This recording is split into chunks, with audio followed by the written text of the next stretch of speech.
Hey guys, welcome back to my channel, Anindya Samita Channel. So kali ini aku bakal bikin konten tentang apa sih serba-serbi dokumen yang harus kamu persiapkan untuk kalian yang mau jadi studi untuk kalian yang mau studi di Spanyol khususnya, atau yang penasaran aja apa sih gimana sih caranya biar bisa ke Spanyol, apa aja sih dokumen yang dipersiapkan gitu ya. Terus aku juga bakal cerita tentang permasalahan-permasalahan yang sering ditanyain sama teman-teman, kayak gimana caranya dapet apartemen atau biaya hidup dan lain-lain ya. So, pertama aku bakal cerita dulu apa aja sih berkas yang dibutuhkan untuk visa Spanyol, untuk khusus pelajar ya, sekali lagi pelajar. Jadi aku mau cerita dulu, aku pertama kali ke Spanyol itu sebagai pelajar bahasa di sekolah bahasa namanya di UB, Universitat de Barcelona, Barcelona University, tapi itu di yayasan bahasanya, di pusat bahasanya gitu. Oke. Jadi aku di situ harus punya dulu surat penerimaan bahwa aku diterima di sekolah itu. Terus juga yang perlu kamu persiapkan adalah MCU atau medical sertifikat kesehatan ya dari Indonesia. Jadi kamu harus check up dulu kesehatan kayak di rumah sakit manapun bisa, dan mereka pun udah tahu ini buat syarat untuk bikin visa kayak gitu. Dan harganya juga macam-macam, bisa dicek aja ntar di rumah sakit apapun. Aku kemarin dulu di Santosa Hospital di Bandung, karena aku dari Bandung, jadi dan aku juga seringnya ke Santosa Hospital. Terus juga kamu harus mempersiapkan ijazah yang sudah dilegalisir ya dari Dikti. Terus dilegalisirnya tuh di macam-macam guys. Duh, aku lupa lagi nih, maaf ya sambil nyontek, lama lagi ininya. Ijazah yang sudah dilegalisir oleh Dikti sama kementerian apa ya, aduh aku lupa lagi. Tadi sebenarnya hal-hal ini kalau kamu mau tahu dan mau gampang itu ada, bisa dicek di Google kayak syarat-syarat visa. Cuman ini aku ceritanya yang gampang-gampangnya aja ya. Pokoknya di kementerian macam-macam lah itu si ijazah itu harus dicap-cap-cap. Terus juga kartu keluarga, KTP, terus paspor. Yang paling penting paspornya harus masih ada minimum 6 bulan. Pokoknya 6 bulan sisa paspor kamu setelah kamu balik dari Barcelona. Jadi sebaiknya sih kalau paspor kamu udah mau habis, perbarui dulu. Karena aku juga waktu balik, kan aku sempat balik ke Indo, dan aku sempat langsung memperbarui paspor aku biar nggak susah gitu. Baru aku balik lagi ke sini baru sampai sekarang gitu. Jadi nggak ribet gitu. Karena kalau paspor kamu habis pas kamu lagi di sini, kamu harus memperbarui paspor ke Madrid, karena di Barcelona itu nggak ada KBRI-nya. Jadi kamu harus langsung ke Madrid. Terus juga kamu harus bikin SKCK atau surat keterangan kepolisian itu ya, yang surat keperlakuan baik itu. Dan itu pun kalau zamannya aku bikin itu, aku harus bikin dari Mabes Polri. Jadi pertama itu dari daerah dulu, apa sih pokoknya dari kepolisian daerah dulu yang di Bandung, terus Polda, Polres, sama Mabes Polri kalau nggak salah, 3 itu ya. Jadi aku emang muter-muter ke Jakarta, apa dari Bandung ke Jakarta segala macem tuh kan. Polda ada, Mabes Polri ada, pokoknya aku punya semuanya. Terus juga surat keterangan lulus kalau misalnya kalian belum punya ijazah. Terus juga transkrip, just in case, semua harus punya transkrip, SKL sama ijazah. Terus kalau kamu punya visa Schengen sebelumnya, kalau misalnya pernah jalan-jalan ke negara Schengen, lampirin juga itu karena bisa mempermudah. Terus juga kalau aku di sini kasus aku diundang ya, semacam ada bantuan, semacam undangan dari keluarga aku yang di sini, karena aku punya tante aku yang menikah sama orang sini. Jadi kayak semacam ada tambahan lagi supaya lebih meyakinkan kalau aku tuh aman gitu di sini. Jadi aku juga melampirkan surat rumah mereka, kayak apartemen notaris, pokoknya surat dari notaris apartemennya mereka bahwa mereka memang benar tinggal di sini dan segala macam. Terus juga kamu harus melampirkan dummy tiket. tiket pesawat ya.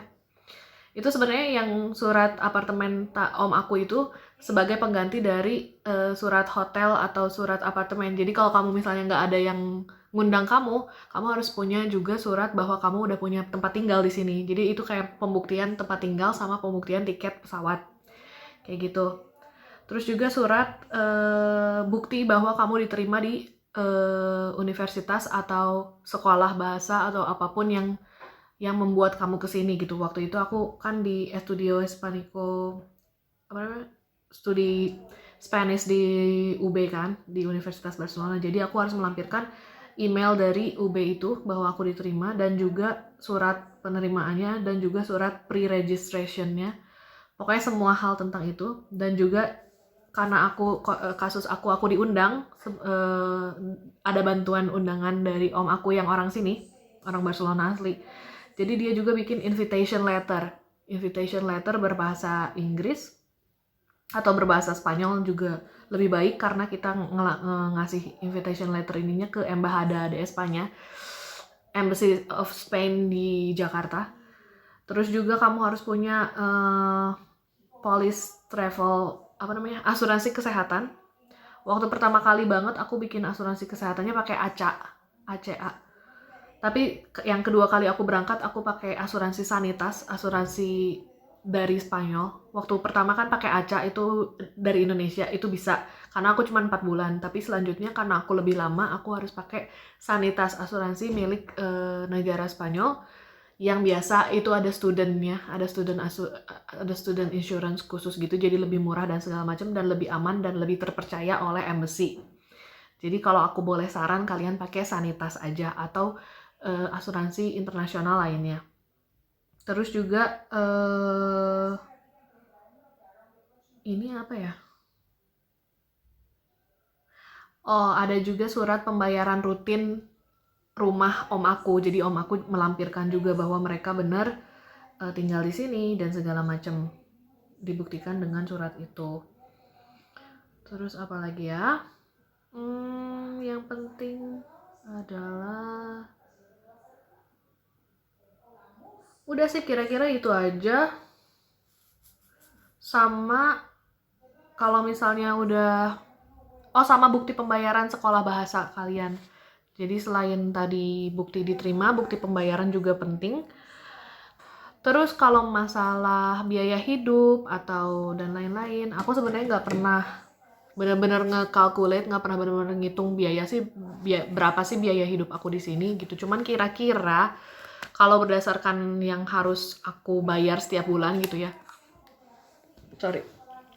Kalau aku dapet apartemen di sini, sistemnya sharing apartemen yang aku dapet sekarang, aku carinya dari aplikasi namanya Badi, BADI. Itu tuh semacam kayak aplikasi untuk nyari rumah, tapi kamu bisa langsung ngomong sama yang punya rumahnya.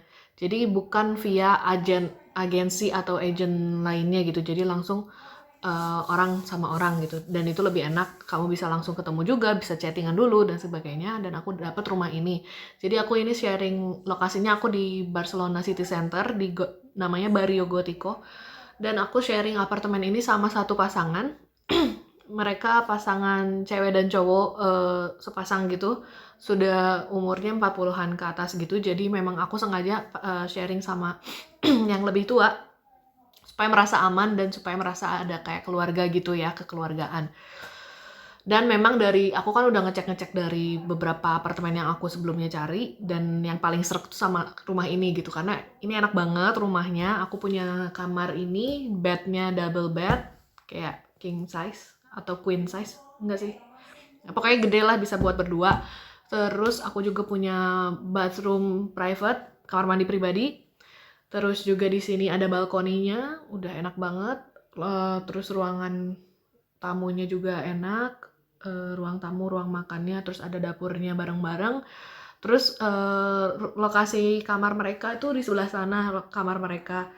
Jadi ini tuh kayak rumah aku. Jadi nanti deh kapan-kapan ada room tour ya, tungguin ya di next video atau kapan-kapan. Ntar aku room tour rumah aku kayak gimana lokasinya. Intinya aku di sini enak banget. Dari lokasi apartemennya strategis, terus harganya worth it. Kalau boleh disebutin, €500 per bulan. Dan itu termasuk murah untuk segala kondisi yang udah aku dapetin. Dan itu udah including gastos, electricity sama air dan sebagainya gitu udah include. Jadi €500 itu all in, udah enak banget. Bahkan kadang aku dapat makanan dari mereka karena mereka memang punya kayak restoran gitu, terus mereka juga suka masak, kadang aku dikasih makan juga. So udah enak banget menurut aku, itu nggak mahal sih, worth it ya. Terus kalau buat biaya hidup yang lainnya kayak misalnya telepon, internet telepon ya, itu tuh aku pakai PPphone nama providernya. Itu provider baru tapi itu bagus banget dan murah sih ya kalau dibandingin sama teman-teman yang lain. Aku dapat kayak 23 GB per bulan dan free unlimited call sama SMS se-Eropa. Cuman €20. Nggak nyampe €20 sebenarnya, 19,99 bla bla bla bla. €20 lah ya hitungannya. Terus kalau buat grocery shopping, kalau aku sih grocery shopping biasanya seminggu sekali, dan biasanya aku sekali grocery shopping tuh kira-kira €30 per minggu ya. Jadi kalau dibulanin 6, 9, 12, 120 grocery shopping. Itu kalau kalian makan sendiri dan masak sendiri setiap hari, jadi harus grocery shopping terus kan ya. Cuman kadang aku makan di luar. Nah sebenarnya yang bikin kantong kosong tuh makan di luar sih. Jadi sebenarnya kalau boleh saran, masak sendiri aja. Kalau misalnya kalian punya banyak waktu, masak sendiri, usahain. Kecuali kalau kayak aku lagi sibuk kayak gitu, aku biasanya beli di luar atau makan di luar atau delivery atau sebagainya kayak gitu. Apalagi ya,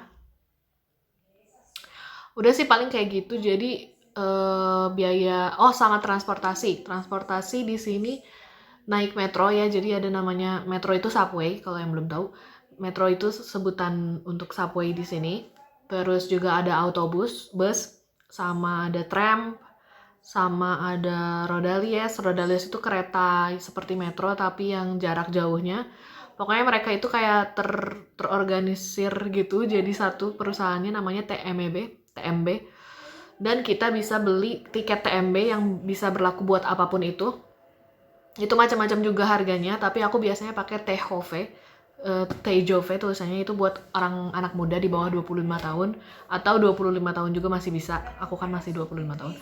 Dan itu harganya untuk waktu dulu ya sebelum berubah itu €145 per bulan kalau nggak salah, ingat ya. Sekitar segitu, cuman sekarang harganya udah berubah dan akhirnya aku sekarang jadinya beli yang T10 atau yang 10 kali trip, itu harganya €11, sekitar €11 sekian untuk 10 kali trip. Tapi kalau kalian mau belinya satuan, itu satu kali trip tuh kalau nggak salah €2,5, €2,5. Kalau nggak salah segitu, sekitar €2 sekian ya. Jadi kalau untuk transport segitu.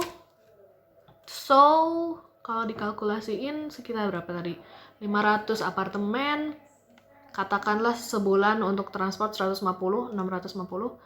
Terus buat grocery shopping tadi 120, 6,5 tambah 12, 77 ya. 770. Ya udah segitu, 770 itu biaya yang harus punya. Sama hahaha ya paling 1.000 lah siapin. 1.000 itu untuk 1 bulan dan dipotong sama yang lain-lainnya. Jadi sebenarnya kalau di luar biasanya aku tuh kalau ngelihat rekening gitu ya, berapa sih uang yang bolak-balik di rekening aku, biasanya tuh sebulan tuh €300 yang aku tarik atau yang aku pakai buat belanja sebulan atau segimana. Jadi ya 1.000-an sih, 1.000 sekian. Jadi kalau misalnya kalian mau kesini, at least kamu harus punya harus kira-kira bisa €1.000-an per bulan. Dan ada lagi untuk syarat untuk punya visa, syarat untuk bikin visa ke Spanyol itu kalian harus punya deposit rekening minimal, kalau nggak salah ya 50 sampai 100 juta, aku lupa, tapi bagusnya 100 juta rupiah di rekening kamu. Atau kalau kamu nggak punya 100 juta rupiah, kamu harus punya sponsor yang punya 100 juta. Seperti halnya aku dulu, aku nggak punya 100 juta, cuman aku pakai rekening bapak aku gitu. Jadi dilampirkan transkrip rekeningnya segala macamnya. Seperti itu guys, dan aku banyak juga yang nanya, "Kak, kamu beasiswa atau enggak ke sini?" Aku beasiswa di AAD atau DAT. Aku nggak beasiswa guys, aku di sini biaya pribadi. Thank you for my father. Ya, aku disponsorin sama bapak aku sendiri, dan dan itu nggak sedikit ya uang yang udah aku keluarin. Jadi bukan aku sih, maksudnya bapak aku keluarin. Jadi aku juga mikir banyak untuk mengambil step besar ini. Jadi untuk kalian yang mau study abroad, kemanapun kalian mau gitu, bener-bener pikirin banget gitu, kalian yakin gak mau keluar negeri gitu, karena ini gak seindah yang kalian bayangin. Mungkin kapan-kapan aku juga bisa curhat tentang gimana sih struggle-nya aku di sini dari awal sampai sekarang. Dan ya kembali lagi harus benar-benar ingat tujuan awal, terus kayak duit yang udah banyak banget keluar, dan juga jangan sampai ngecewain orang tua. Udah sih, itu aja. So, thank you for watching. Hope you like it. Kalau misalnya kalian merasa ini terbantu, ini bermanfaat, tolong jangan lupa di like. Yang belum subscribe, jangan lupa subscribe. Terus share untuk teman-teman yang membutuhkan. I love you all. Semuanya semangat. Dan apa ya? Kalau ada yang mau ditanyain atau apa, bisa langsung kontak aku di Instagram atau boleh via komen di YouTube juga. I love you. Bye. Adios. Ciao. Assalamualaikum. Bye.